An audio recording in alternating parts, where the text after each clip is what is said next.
estou à disposição para você perguntar o que quiser. E queria, Mário, te propor uma coisa, te propor que a gente começasse essa conversa aqui prestando uma homenagem à família da nossa querida vereadora do Rio de Janeiro, mãe, 38 anos, uma combatente dos direitos humanos, que foi barbaramente assassinada ontem, 9 tiros, ou seja, e o seu motorista que foi morto também. O que a gente pode fazer nesse momento triste é, primeiro, condenar de forma veemente a falta de segurança que tem uma grande parcela do povo brasileiro. Segundo, ser solidário, sabe, com o sofrimento da família, dos amigos, de uma jovem de 38 anos que estava começando a sua vida política e é barbaramente assassinada. E a primeira suspeita é de que foi a polícia que cumpriu a tarefa. Sim, porque ela denunciou a violência policial na favela de Acari. Então, eu penso que é abominável isso. Todos nós temos que protestar duramente, exigir que o governo do Rio de Janeiro, exigir que agora as Forças Armadas que estão cuidando da violência prestem contas à sociedade, já que não podem devolver a vida, sabe, da moça, aos seus filhos, à sua família, que pelo menos prestem conta à sociedade, sabe, mostrando os culpados pela chacina. Se foi a polícia, fica mais fácil descobrir, né? Porque não são milhões, são milhares, e na região são centenas. Então, fica muito mais fácil descobrir quem é que estava de plantão, quem tinha interesse em matar a moça. Então, eu queria mais aproveitar esse instante só para ser solidário à família, dar os meus pesos aos familiares e dizer para o povo do Rio de Janeiro que é preciso muita solidariedade para a gente acabar com essa violência bárbara que acontece contra inocentes no Brasil e no Rio de Janeiro. Presidente, vamos tratar agora da sua situação legal. Eu estou vendo notícias aqui de que o Supremo Tribunal Federal talvez se reúna, coloque na pauta aquela história de quem é condenado em segunda instância tenha que ir imediatamente para a cadeia. E parece que há uma tendência de que isso não passe. Portanto, volte a ser como antigamente, a pessoa só seja presa depois de todas as instâncias, dentro da presunção da inocência, que todas as instâncias se pronunciem. Isso significaria que o senhor poderia continuar sua campanha e ter ou não o seu registro de campanha no momento certo lá no Tribunal Superior Eleitoral. Como é a sua visão? Mário, eu não gosto muito de discutir as coisas que são pertinentes aos advogados, ou seja, eu gosto muito de me ater aos aspectos políticos do meu processo. Veja, o dado concreto é que a Suprema Corte, ela cometeu um equívoco em algum momento histórico da sua vida, ou seja, em tirar das suas próprias mãos o direito de ser a última instância, como reza a Constituição, no cumprimento da própria Constituição. Ou seja, um cidadão, ele tem que ser julgado em todas as instâncias para depois dele, então, provada a sua culpa, ele ser condenado e cumprir com a pena que for determinada. Nesse caso, nós estamos vivendo um país à parte, subordinado nos processos da Lava Jato, porque há uma súmula no TRF4, que é só nele que existe a súmula, portanto é um país que tem várias legislações, ou seja, e o TRF4 aprovou que ele julgando a pessoa está condenada.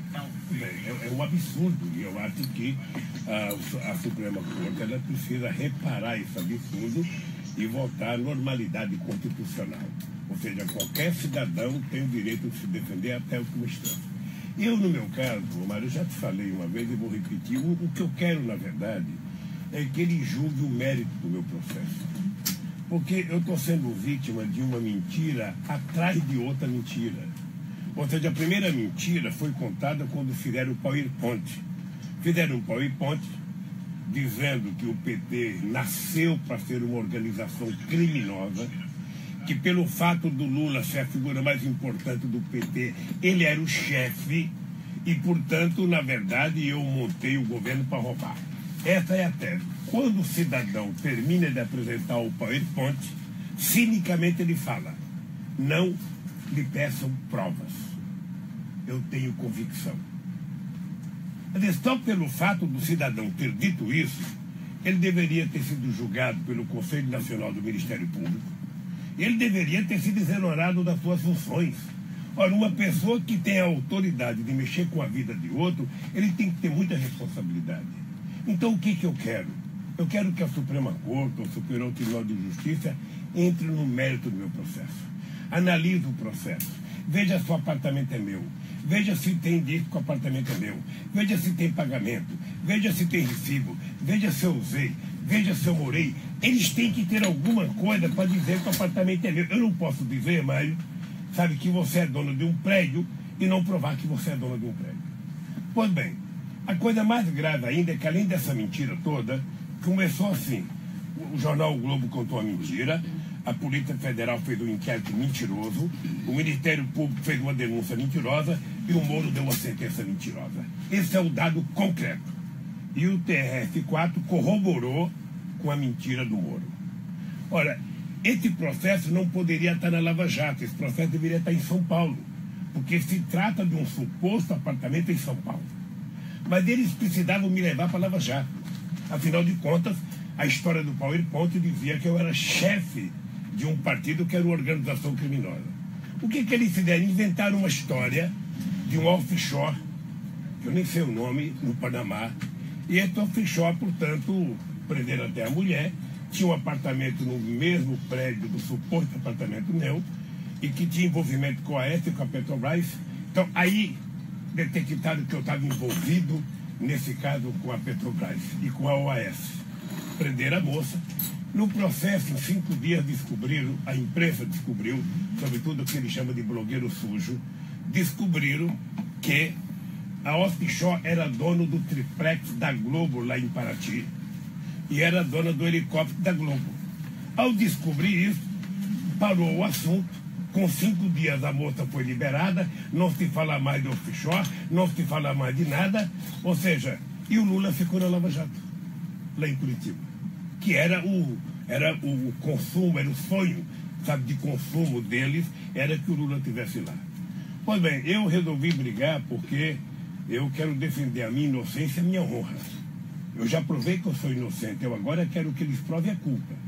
Então, a sentença do Moro é uma coisa sem pé sem cabeça. Sem pé e sem cabeça. Você tem documento assinado e por mais de 200 advogados. Você tem juízes, você tem a opinião pública inteira condenando a mentira que foi contada. Porque quando nós entramos com o recurso, o Moro diz o seguinte: eu não disse que o apartamento é dele. E não disse que tem dinheiro da Petrobras. Mas me condenou a 9 anos e não sei quantos meses. Então, eu estou me insurgindo contra isso, eu não estou acima da lei, ninguém pode estar acima da lei, a única coisa que eu quero é justiça. Então, o que eu quero é que entre no mérito do processo, sabe? E comprove tudo que eu estou falando do processo. E se eu tiver certo, eu acho que nós vamos ter que tomar uma outra atitude, porque você não pode ter Ministério Público mentindo, juiz mentindo, Polícia Federal mentindo.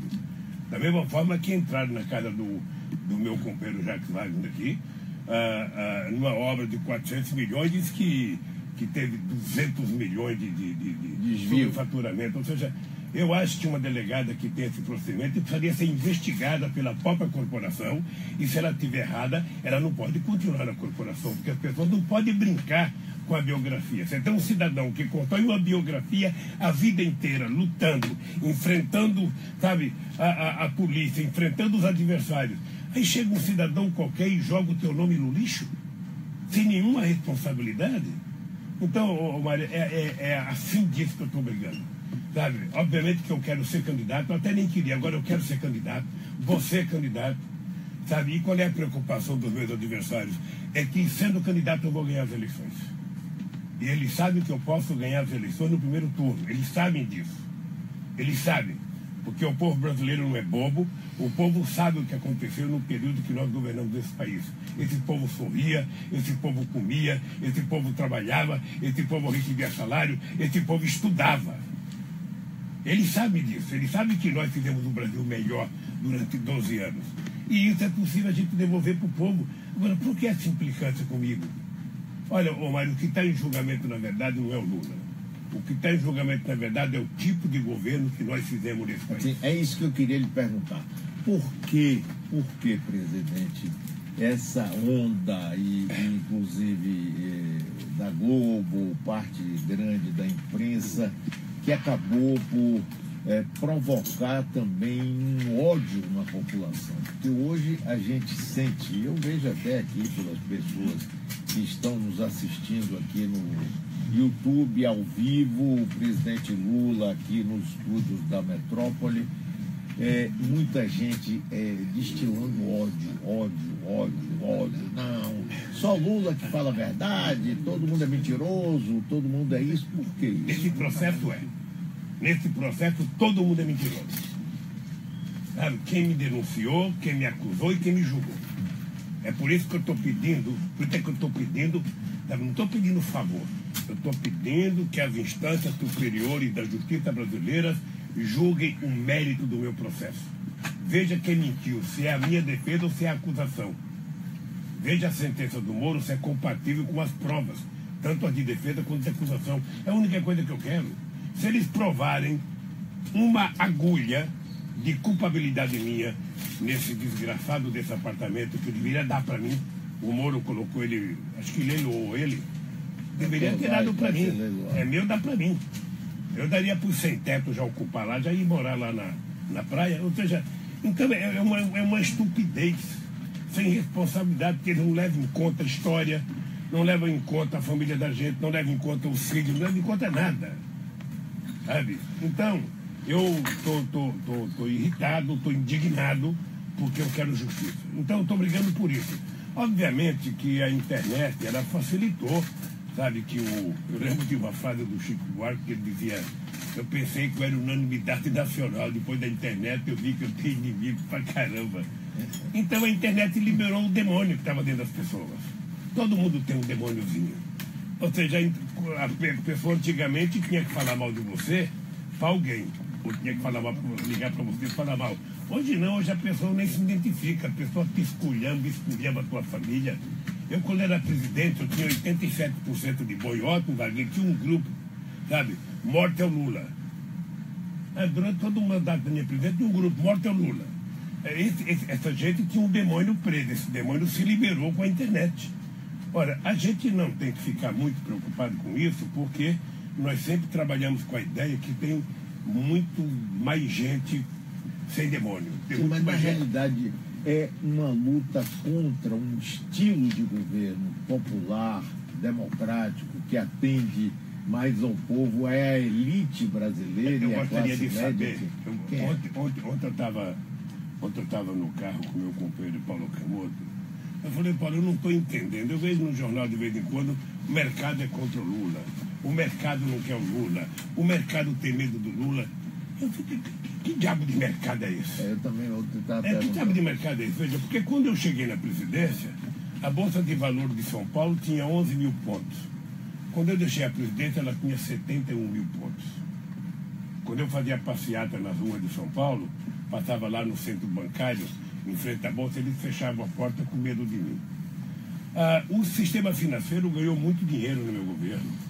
Como ganhou o setor siderúrgico, o setor de soja, o setor de cana-de-açúcar, o setor de etanol, todo mundo ganhou dinheiro.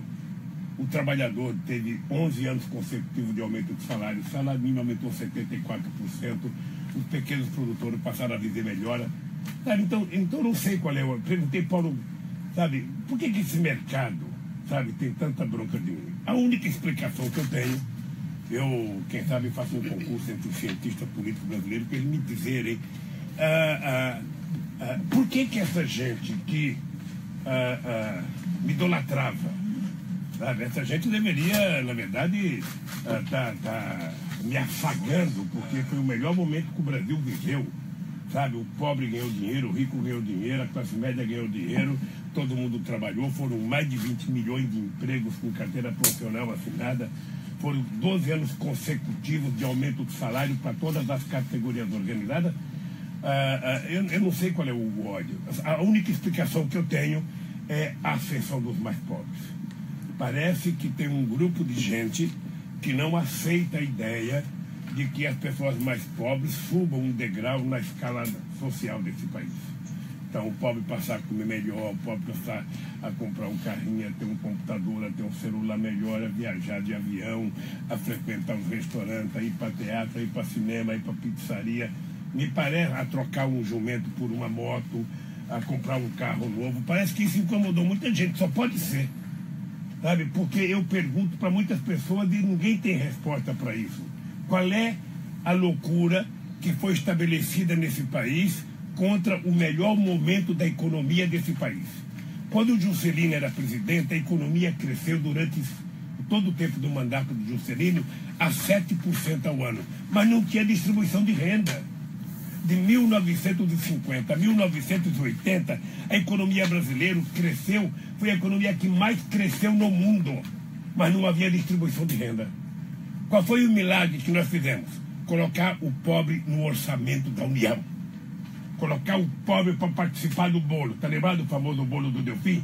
Nós temos que esperar o bolo crescer. Quando o bolo crescer, nós vamos distribuir. E eles comiam e nunca distribuíam. O que é que nós fizemos? Passamos a distribuir aqui na Bahia.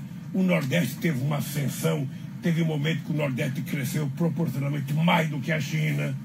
Um dos processos que eu estou sendo vítima é por causa da Fiat e por causa da Ford na Bahia e a Fiat aqui em Pernambuco.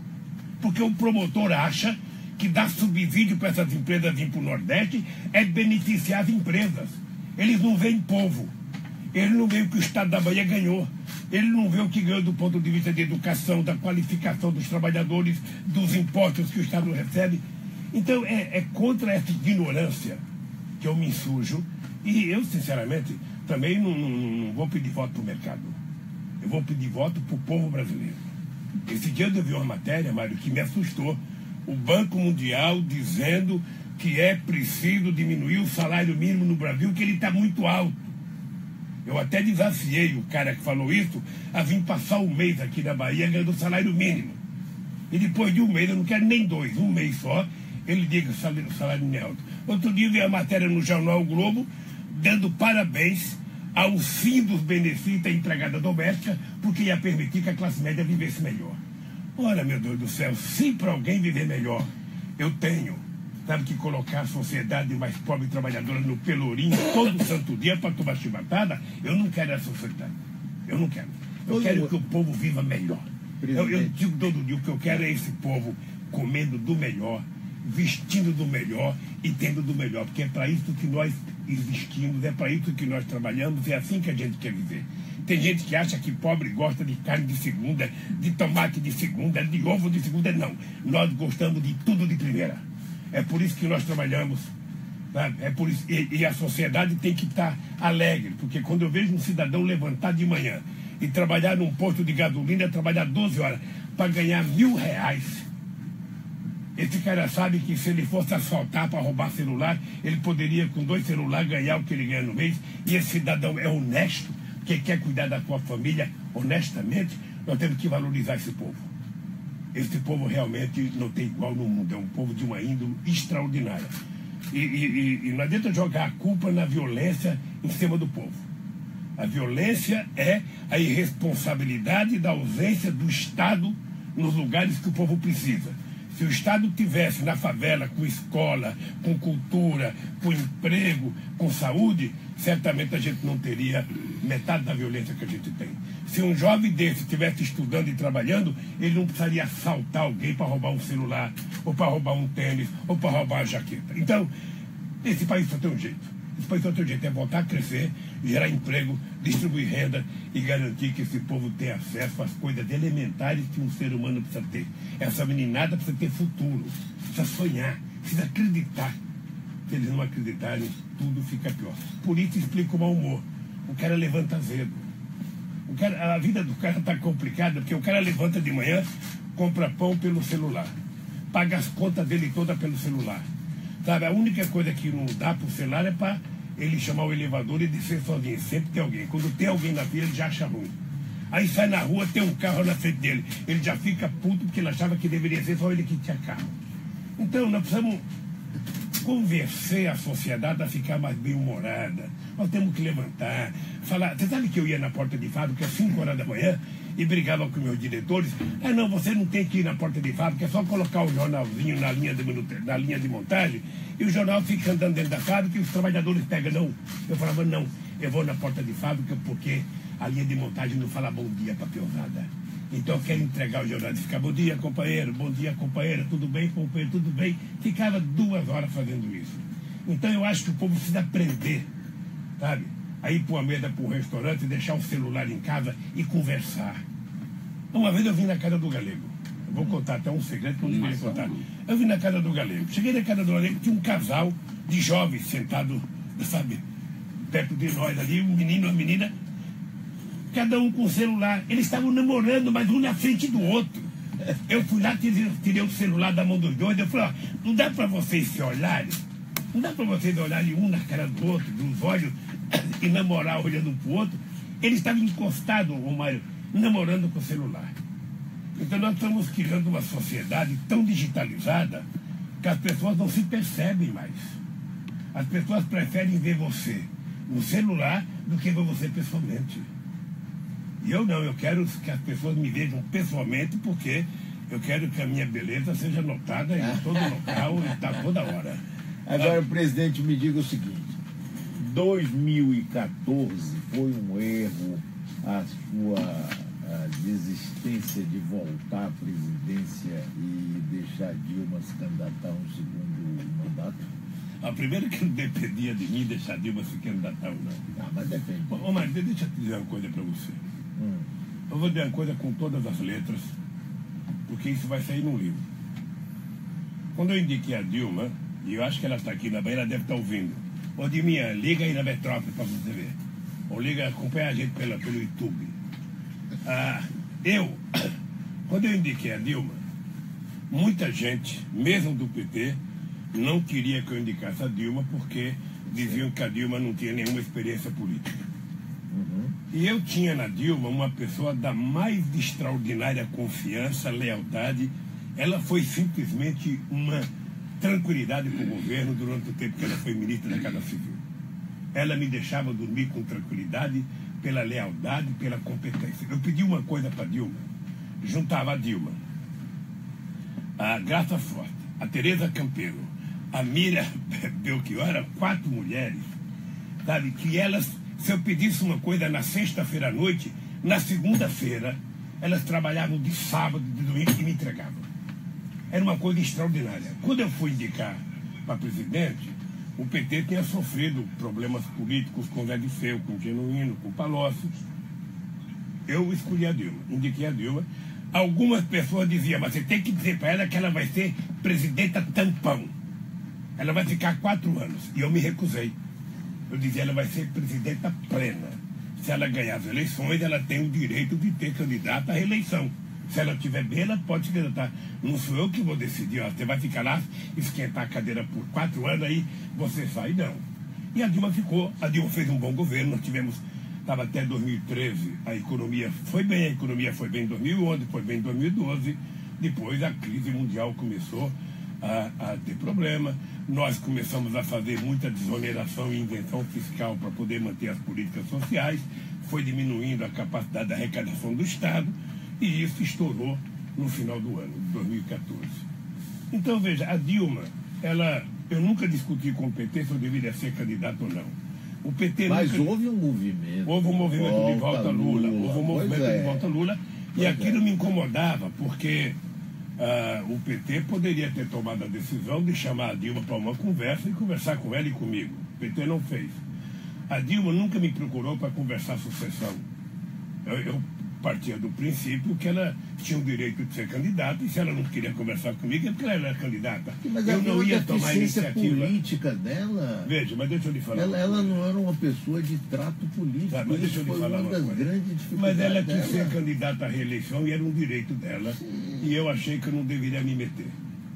Eu achei que ela tinha o direito de ser candidata, ela foi candidata, se reelegeu, e eu acho que o segundo mandato foi um desastre para nós do PT. E foi um desastre para o Brasil, porque aconteceu muitas coisas que não deveriam ter acontecido. Agora, também por conta de uma coisa que você falou, sabe? Sobretudo liderado pela Rede Globo e pela campanha do Aécio, houve uma disseminação do ódio. É importante lembrar que o Aécio está colhendo o que ele plantou. Ele plantou vento e está colhendo tempestade, porque ele fez uma campanha do ódio. Naquela famosa manifestação de 2013, a Globo começou a destilar ódio e mentira. A Copa do Mundo, que tinha sido uma conquista do Brasil, transformou numa coisa maligna para o Brasil. As Olimpíadas, que tinha sido um momento mais emocional desse país, se transformou numa coisa maligna para o país, porque os meios de comunicação, sobretudo liderados pela Globo, transformou tudo em coisa ruim. Tudo em coisa ruim.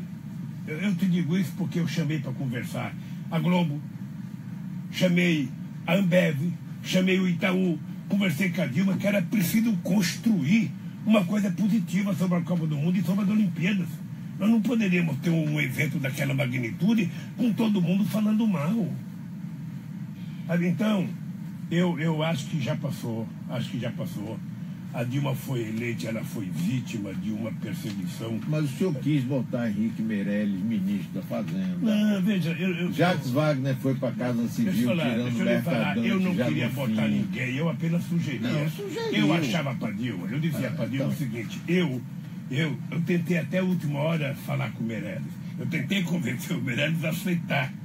Porque eu entendia, o Meirelles é uma pessoa, sabe, que ele tem esse viés de direita. Eu nunca exigi que o Meirelles fosse esquerda. Agora, o Meirelles era um cumpridor de tarefa. Sim. Se o presidente define o que quer e coloca, sabe, isso numa conversa, ele vai cumprir. Ora, por que as pessoas se esquecem que foi na gestão do Meirelles e no meu governo que a gente ganhou todos os investimentos grandes que a gente tinha direito? O Brasil passou a ser modelo, sabe? Era todo mundo olhando o Brasil virou protagonista internacional. O Brasil passou a ser respeitado no mundo inteiro, sabe? E a economia nossa estava bem. Você está lembrado que quando chegou a crise, primeiro a subprime em 2007, depois da quebra do Lehman Brothers em 2008, você está lembrado que eu fui para a televisão e disse para o povo trabalhador desse período, estão dizendo que você vai perder o emprego para você não fazer compra. Então eu vou lhe dizer, compre. Se você não comprar, você vai perder o emprego. Você tem que comprar com responsabilidade, só gastar o que você pode gastar e vamos tocar o barco. Então, quando nós entregamos o governo, a economia estava crescendo a 7%, o consumo do varejo estava crescendo a quase 14%, porque era um absurdo, era preciso diminuir mesmo, porque estava demais. Ou seja, aí depois do Brasil a crise foi se agravando, a Dilma teve um azar muito grande. Uma coisa comparativa para você meditar. Tá? É o seguinte, quando o Fernando Henrique Cardoso ganhou as eleições em 98, você está lembrado que o Brasil quebrou 2 vezes. Você está lembrado que em março ou abril de 2009, o Fernando Henrique Cardoso só tinha 8% na aprovação, igualzinho a Dilma em 2015. Qual foi a vantagem do Fernando Henrique Cardoso sobre a Dilma? É que o Fernando Henrique Cardoso mandou a reforma e ele tinha o Temer como presidente da Câmara que queria fazer a reforma e colocou em votação. A Dilma tinha o Eduardo Cunha, que trabalhava contra a Dilma. Então, se o Temer favoreceu o Fernando Henrique Cardoso, o Cunha trabalhou para desfavorecer a Dilma. Então, tudo que a Dilma mandava, ele colocava uma pauta-bomba. Tudo que a Dilma mandava, ele colocava uma pauta-bomba. Até que, em 2015, a Dilma mandou uma medida provisória para rever a política de desoneração. Simplesmente, ela voltou, foi devolvida. Nem aceitaram discutir. Então o governo, eu acho que entrou num problema de colapso, a economia foi caindo, as respostas que o governo deu... Mas o diálogo com o Congresso no governo dela era péssimo. Luiz Mercadante, companheiro... Não, mas deixa eu te falar... Deixa eu te falar uma coisa, é que é fácil a gente culpar. Eu acho que a Dilma tem as deficiências políticas dela, o Mercadante pode ter, mas não é isso. Porque isso não aconteceu em 2011, 2012 ou 2013. É que já estava dentro do Congresso Nacional quase que um pensamento único para não deixar o PT governar esse país. Quando a gente elegeu o companheiro Haddad em São Paulo, a gente ligou um alerta para a elite brasileira. Esse PT vai governar há muito tempo, porque se ganha do Serra em São Paulo, essa Dilma se reelege e esse Lula volta, e esse cara com 72 anos, com energia de 30 e tesão de 20 volta, sabe? Eu digo que é para assustar meus adversários. Se é verdade que a genética, a bio, sei lá o que, já criou o cidadão, já nasceu o cidadão que vai viver 120 anos, por que não sou eu? Quem sabe desenhou esse cara? Então, eu falo isso que é para eles saberem que eu vou viver muito tempo, tenho muita saúde, e para infernizar a vida deles, eu vou fazer com que esse povo melhore de vida. Agora, se isso eu for preso para a semana? Eu não vou ser preso. Veja, para você ser preso, você tem que ter cometido um crime. Mas eles estão achando, alguém vai ter que dizer qual é o crime que eu cometi. Então eu tenho certeza que eu não vou ser preso por conta disso. Não tem crime. Sabe? Olha, se provar um crime, eu não preciso nem ter preso, eu me apresento. Põe esse roupão amarelo aqui, eu vou lá me apresentar. O que eu quero é o seguinte, eu quero que ele diga qual é o crime que eu cometi. Se eu tiver cometido um crime, eu mereço ser preso. Agora, se eu não tiver cometido um crime, alguém tem que pedir desculpas ao senhor Luiz Inácio Lula da Silva e aos seus familiares. Porque eles sabem que eles são responsáveis pelo AVC da Dona Marisa. Eles sabem que eles têm culpa na morte da Dona Marisa. E olha que eu sou um cara tranquilo para tratar desse assunto. E alguém vai ter que pedir desculpa. Porque esse país não pode ter instituições fortes, como o Ministério Público, que nós queremos forte, como a Polícia Federal, que nós queremos forte, e com toda a sustentação que nós demos de legalização, de criação de leis para favorecer o combate à corrupção, e depois a gente ser vítima de infâmia, de indecência. Eu, por exemplo, acho que essa delegada que fez as denúncias contra o Wagner, ela deveria ser investigada pelos seus superiores para saber se ela tem 10% da razão. Se ela não tiver, essa mulher não pode continuar como delegada, porque ninguém pode criar imagem negativa de um homem que dedica a vida inteira. O coitadinho ficou até escondido lá em Ribeirão Pires, perto da minha cidade, para não ser preso com 18 anos de idade. Aí vê uma mulher e fala que ele é ladrão. Ora, que mundo que é esse que a gente está vivendo? Essa pessoa quer dizer que ele é... Ele veio escarreirado da Bahia. Não, primeiro que prove, gente. O cara tem uma vida pública. Primeiro, sabe, desconfiar até que a mãe dele recebia dinheiro, uma velhinha que eu conheço de 94 anos de idade. Aí é demais, meu filho. Sinceramente, não dá para aceitar. Falar que a Marisa estava sendo processada por lavagem de dinheiro. A coitada, o único dinheiro que ela lavava era o meu, no bolso da bermuda. Que a vez eu esquecia no domingo, ela lavava, estava lá, notinha de 10, toda amassadinha, enrugada. Então não dá para aceitar. Eu, sinceramente, estou indignado como ser humano. E ninguém pode dizer, Mário, porque foi no nosso governo do PT que a gente aprovou todas as leis que tem hoje nesse país, que a gente reforçou a Polícia Federal, que a gente reforçou o Ministério Público. Ninguém pode. Eu reforcei muito a Justiça Federal.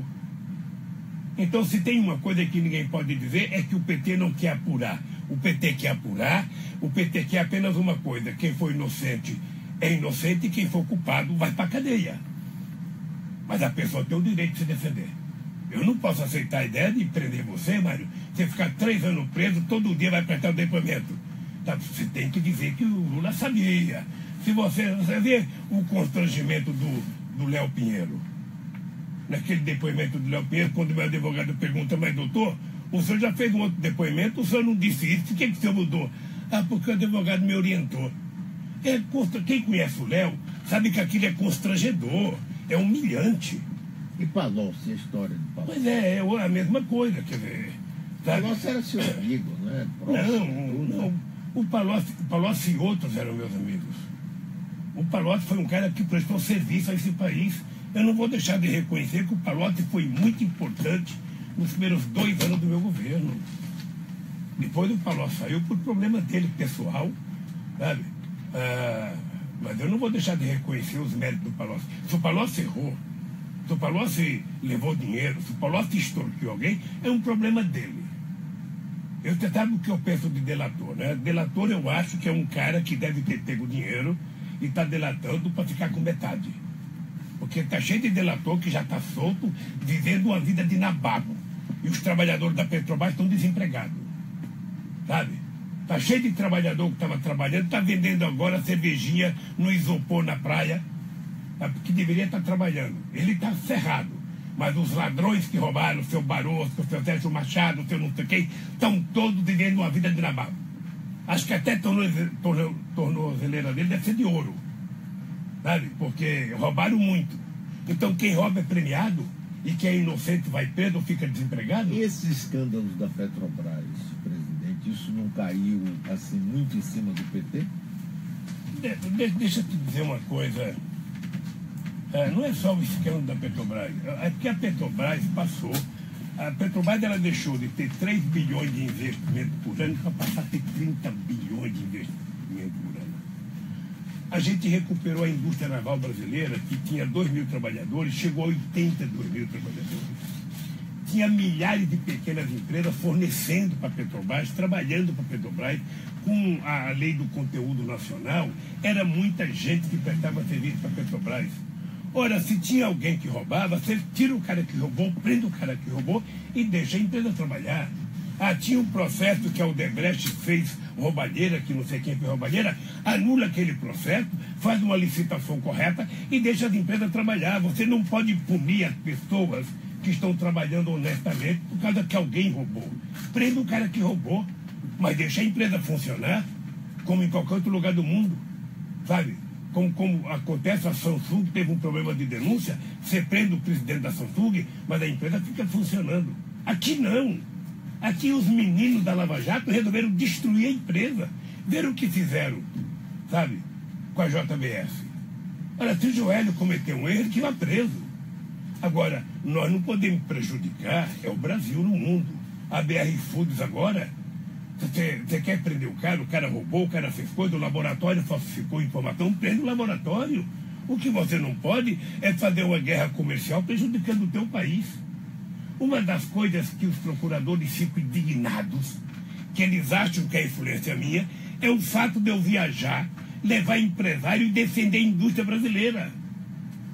Você sabe que o rei da Espanha, o Bill Clinton, o Bush, o Obama, o Chirac, o Sarkozy, todo mundo que viaja tenta fazer com que as suas empresas ocupem espaço. Aqui no Brasil ficou crime, porque os promotores acham que só vale se fizer concurso. Então os empresários têm que fazer concurso, não sei quem tem que fazer concurso. Isso é uma bobagem. Essas pessoas precisavam aprender a fazer política, aprender a governar. Eles deveriam ser candidatos a vereador na sua cidade, ser candidato a prefeito da sua cidade, ser candidato a deputado federal, para eles aprenderem o que é a política. A política é uma coisa tão difícil que a gente tem que fazer concurso a cada 4 anos. E não é ler um livro, não. É ir conversar com o povo para ver se o povo aprova a gente. Você já foi candidato, o povo te xinga, xinga tua mãe, xinga o teu pai, mas ele faz uma escolha. E quando ele fizer a escolha, tem que ser respeitado. Certo ou errado, o povo é soberano. Não é você ficar 2 anos estudando, fazendo um concurso, vai lá, decora todas as siglas do mundo, passou e você acha que é dono do mundo? Não. Você é um servidor público que tem que respeitar a política desse país. Porque o poder emana do povo e em nome do povo será exercido. É isso que conta o preâmbulo da nossa Constituição. Agora, presidente, e essas denúncias todas, por exemplo, delações da Odebrecht e Léo Pinheiro, mas sobretudo da Odebrecht. A Odebrecht, inclusive, Marcelo andou fazendo delações, dizendo que tinha uma conta lá de não sei quantos milhões em seu nome, para o senhor usar. Como é que é isso? Primeiro estou pedindo a Deus que me dê logo esse dinheiro, pô, porque eu nunca vi ninguém ter tanto dinheiro como eu e ninguém sabe onde está. Porque já investigaram a minha vida, já quebraram meu sigilo bancário, já quebraram as minhas contas, já foram para Taiwan, já foram para Vilas Caimã, já foram para Suíça, já foram... O senhor continuou morando naquele mesmo apartamento? Mesmo apartamento, que eu moro desde 1998, e aqui nos microfones da Metrópole, por nossos amigos e inimigos no YouTube, eu desafio um político, um empresário brasileiro dizer que um dia o Lula pediu R$10 para ele. E não faço isso porque não sei que é preciso dinheiro para campanha. Não faço isso porque não é papel do presidente da República conversar com o empresário sobre dinheiro. Porque o dia que ele conversar, ele perde a autoridade moral com o empresário.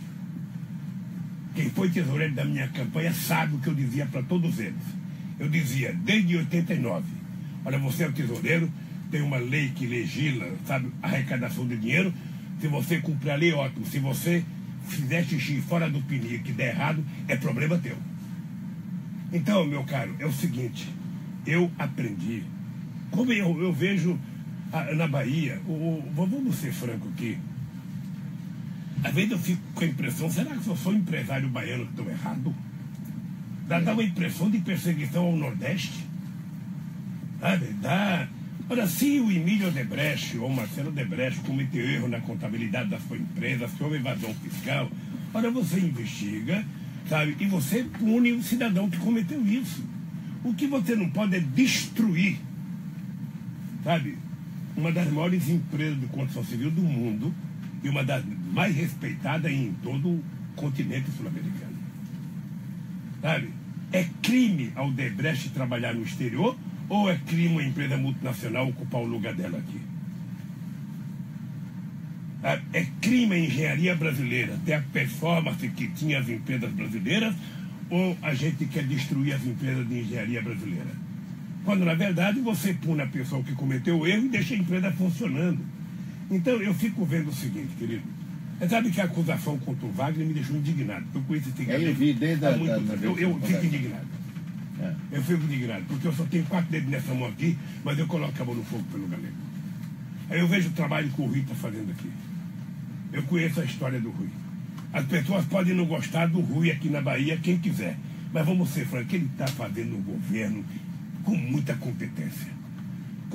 Não é só cuidando de manter a orla bonita, porque tem que manter a orla bonita, porque tinha alguém que só cuidava da orla. Você andava 100 metros depois da orla, era a desgraceira toda. E o que eles estão fazendo? Cuidando das pessoas em todo o território, dando esperança para os jovens, criando emprego para os jovens, criando facilidade para o cara estudar. É isso que interessa, Mário, é isso que conta na vida da gente. Você sabe que o grande orgulho que eu tenho na minha vida, Mário, é passar para a história como um cara que não tem diploma universitário e é o presidente que mais fez universidade na história desse país, mais fez escolas técnicas e mais fez extensões universitárias. Nós, em apenas 12 anos, 8.004 da Dilma, nós colocamos 4 milhões de jovens da universidade. E é bom lembrar o preconceito que havia enorme quando, na sua candidatura de 2012, que o senhor ganhou, ele não é formado, ele não tem curso superior, você lembra disso? Não fala inglês, não fala francês. Pois é. Eu lembro disso. Agora veja que engraçado. Obviamente que eu gostaria de ter um diploma universitário se eu pudesse ter tido. Eu brinco sempre que eu adoraria ser economista, porque economista é um bicho esperto. Pense num cara que sabe das coisas quando é oposição. E jornalista também, Pimenta. Jornalista também é metido a besta. Mas pense. Eu gostaria, mas não consegui fazer. Mas veja uma coisa, então veja, eu fui diploma de Brasil. Agora veja, eu fui o único presidente da República desse país a participar de todas as reuniões do G8. Nunca ninguém participou. Barack Obama não era um cara? Eu, o filho de Garanhuns, que saiu de lá com 7 anos para não morrer de fome, que comeu pão aos 7 anos de idade, participou de todas as reuniões do G8. O G20 foi criado com a contribuição do PT e do meu governo conversando com os americanos para tentar resolver o problema da crise. O Brasil virou protagonista internacional. O Brasil expulsou a ALCA, criou o Mercosul. O Brasil criou, junto com os países, a Unasul, criamos a CELAC, fizemos reunião América do Sul, Mundo Árabe, América do Sul, África, ou seja, criamos o BRICS, criamos o IBAS, ou seja, o Brasil passou a ser uma coisa respeitada. O Brasil era tratado com gente grande. Se você viajou para o estrangeiro no meu período de governo, você sabe que o passaporte brasileiro passou a ser um documento de orgulho. De orgulho. Sabe? Eu lembro quando os americanos diziam os brasileiros são quem mais compra aqui em Nova York. Isso era coisa de orgulho. Eu lembro de um cara no carro, na televisão, o cara, não sei se foi a Globo que foi entrevistar, o cara falou, isso aqui, sabe o que é? Isso aqui é filé. Eu agora estou comendo filé. Sabe? Isso deve ter deixado muita gente puta com óleo. Sabe? Eu sou do tempo que a gente fazia churrasco, comprava um bifinho de contrafilé, tinha mais sede e gordura do que carne. colocava dois tijolinhos, colocava uma grade em cima e fazia. E colocava no meio do pão. Agora não, bicho, agora o pessoal quer comer picanha. O cara quer fazer churrasco de picanha, de costela. Você sabe a evolução da espécie? As pessoas aprenderam a gostar de coisa boa. Ô Mário, a coisa que me dá mais orgulho, eu vim aqui, ó. No governo desse galego aqui, eu tinha tido uma briga no Ministério da Educação porque a gente não estava conseguindo alfabetizar adulto. E tem muitos educadores que não gostam de alfabetizar adulto porque, bom, isso é coisa do passado, nós temos que cuidar do futuro. Aí eu vim aqui. Foi a última vez que eu vi a dona Canoa. Ela estava no ato. Esse cara estava dando o diploma de alfabetização. E uma senhora negra de 94 anos se alfabetizou. E quando ela foi receber o diploma, ela disse: tem gente que acha que eu não deveria me alfabetizar. Mas as pessoas que pensam isso não sabem o orgulho que eu tenho agora de parar no ponto de ônibus e saber ler o ônibus que me leva para minha casa. Antes eu ficava perguntando. Agora não, agora eu consigo ler e eu pego o ônibus. Isso não tem valor em dinheiro, sabe? Isso é valor emocional, é valorização da espécie. Agora, presidente, me diga uma coisa. O senhor sendo eleito, no meio desse ódio todo, há possibilidade desse ódio aumentar, o país ficar dividido, ou o senhor acha que tem condições de... Ô Mário, mesmo quando eu falo bravo assim... nós estamos sendo chamados a atenção aqui, eu tenho dentro de mim... né? Mesmo quando eu falo bravo assim, eu tenho dentro de mim uma predominância de uma porção de Lulia Paz e Amor. Eu sei disso. Eu gosto das pessoas, eu trato as pessoas com respeito, eu gosto de respeitar as pessoas. Eu vou trabalhar para que a gente restabeleça nesse país uma convivência democrática, harmônica, na diversidade. Ninguém é obrigado a ser Vitória, ninguém é obrigado a ser Bahia. O cara pode ser torcedor do Vitória e do Bahia e sentar do Corinthians aqui, numa mesa. Não, o Corinthians perdeu aqui depois que o senhor falou aqui, se lembra? Não, mas veja. Cuidado, mas veja o negócio, eu não vou nem dizer quem que eu trouxe aqui na Bahia, mas o que eu acho é que o torcedor da Bahia e do Vitória, depois que termina um jogo, depois de uma briga, eles podem sentar no bar, tomar uma cerveja e serem amigos. Um tucano pode ser amigo de um petista, um comunista pode ser amigo sabe, de alguém da igreja, não tem problema nenhum. Eu acho que nós temos que recuperar a paz nesse país, sabe? Então, Mário, eu vou dizer para você uma coisa de coração. Você sabe que eu disse uma vez no Teatro Castro Alves que em alguma encarnação eu nasci na Bahia. Porque o carinho desse povo comigo é histórico, é eterno, desde o começo aqui. É muito carinho, é muito... eu não sei como é que o povo nasce com uma alma tão boa. Sabe? Eu, sinceramente, acho que não tem no mundo um povo mais alegre que o povo baiano. Não tem. E eu queria aproveitar para parabenizar o meu querido companheiro Rui Costa, porque o Rui é um cara que veio mais ou menos da mesma origem que eu vim, que o Wagner veio, sabe? Sofreu muito para estudar, chegou ao governo e o Rui está sendo uma surpresa agradabilíssima. Ou seja, o Rui tem sido motivo de orgulho para nós do PT, pelo que ele tem feito aqui na Bahia com o governo, pelo compromisso dele, inclusive pelo discurso que ele fez ontem junto ao Poder Judiciário, junto a promotores, junto, sabe? O discurso que ele fez em defesa do povo, em defesa do Estado. Hoje ele vai entrar em greve. Veja que absurdo. Veja que absurdo. Sabe? Os procuradores desse país vão entrar em greve reivindicando o auxílio moradia. Enquanto isso, o governo acaba com Minha Casa Minha Vida. Então, na verdade, meu caro deputado Pimenta, quem tem que reivindicar auxílio moradia é um povo pobre que vive de aluguel, que às vezes ganha 500 e paga 400 de aluguel num barraco. Esse cara deveria ter auxílio moradia.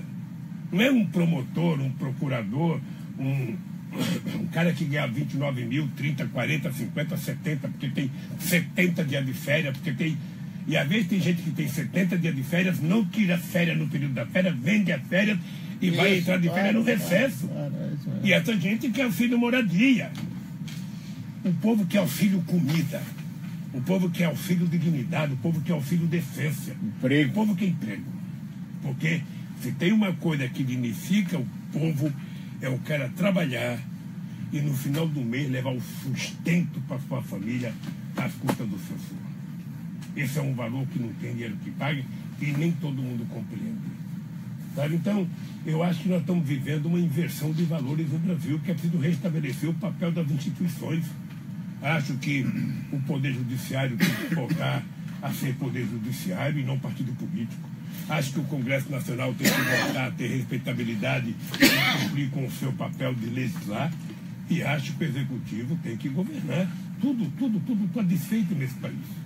Então eu tenho consciência, Mário, que a sociedade brasileira, como me ajudou a governar esse país de 2002 a 2010, vai me ajudar a recuperar esse país diante do mundo e para o povo brasileiro. Esse país tem um potencial extraordinário. Esse país só tem que ter uma coisa, voltar a crescer. Para voltar a crescer, você tem que ter um presidente com credibilidade para as pessoas acreditarem. Depois esse presidente tem que ter credibilidade junto aos empresários para convencer os empresários a fazer investimento ou para fazer política de crédito. Nós precisamos ter credibilidade para convencer o estrangeiro a vir aqui para fazer um investimento numa coisa nova e não para comprar um ativo pronto como eles estão fazendo agora. E você tem que ter política de financiamento para crescer. Quando você fizer tudo isso, a economia volta a crescer, o PIB volta a crescer, a dívida pública começa a cair, o salário começa a aumentar, a previdência começa a ter menos déficit, e a gente não vai jogar a culpa da desgraça desse país em cima do povo, que não tem culpa nenhuma. Porque quem paga o pato é o povo. Eu não vejo o Meirelles anunciar nenhum corte no lucro dos banqueiros. Aliás, esses dias mostrou que os 4 bancos no Brasil, os bancos, tiveram 65 bilhões de reais de lucro. E eu não vejo. Não vejo em nenhum momento o governo falar, vamos baixar o lucro do banco. Não. Acha que o salário mínimo é muito. Acha que pegada doméstica ganha muito.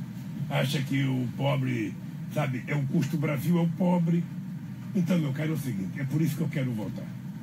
Quero voltar, quero ser julgado pelo povo brasileiro, porque eu quero, em pouco tempo, devolver a esse país o orgulho de ser brasileiro, a autoestima de ser brasileiro e o jeito feliz da gente governar esse país, compartilhando os problemas e as soluções com a sociedade brasileira. Isso é possível. Isso está no nosso alcance. E da mesma forma que a gente tem, esse cara fez 8 anos aqui, o Rui está fazendo em 4, a gente pode voltar a fazer no Brasil isso. Tá? Então eu trabalho com esse sonho, estou tranquilo. Eu te digo, Mário, que eu estou muito mais tranquilo do que os que me julgaram. Porque os que me julgaram devem estar com a consciência pesada. E eu estou com a consciência leve. Sabe, a consciência dos inocentes. A espera de justiça. Tá? É com esse comportamento que eu quero governar o Brasil. Tá? E, obviamente, com um compromisso aqui já, depois que eu for candidato, depois que eu ganhar as eleições, vim aqui outra vez dar uma entrevista para você nos microfones da metrópole. Com certeza, é sempre um prazer enorme ter sua presença aqui, presidente. Agradeço aí a Jaque Wagner, ao deputado Pimenta, Paulo Okamoto e todos, Tuquinha que está ali acompanhando sempre. Presidente, um grande abraço, uma alegria enorme te ver pessoalmente. Eu tenho orgulho de ter trabalhado com a campanha de 2002 como voluntário, saí daqui, larguei a rádio, fui para São Paulo fazer sua campanha, tive orgulho de dizer nós elegemos o primeiro operário presidente do Brasil. Tem gente que liga para mim e diz assim, você não se arrepende disso? Nem um pouco, nem um pouco. Muito obrigado. Maria, eu quero saber que é recíproco, né? Eu tenho um profundo orgulho, respeito, desde a primeira vez que eu vim aqui conversar com você, pela sua dignidade como profissional. Eu acho que se o Brasil tivesse, em cada estado, gente com a tua competência, gente com a tua altivez e gente com a tua coragem de fazer jornalismo verdadeiro, esse Brasil não teria tanto ódio como tem hoje. Tá? Então, muito obrigado. Eu quero que você saiba que a minha relação com você, o meu respeito é muito profundo e é muito sincero.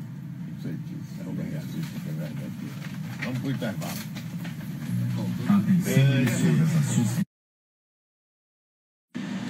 Porque uma coisa é você morar, nascer, viver na favela, outra coisa é você reivindicar e usar desse lugar de favelada para estar fazendo política de outra maneira.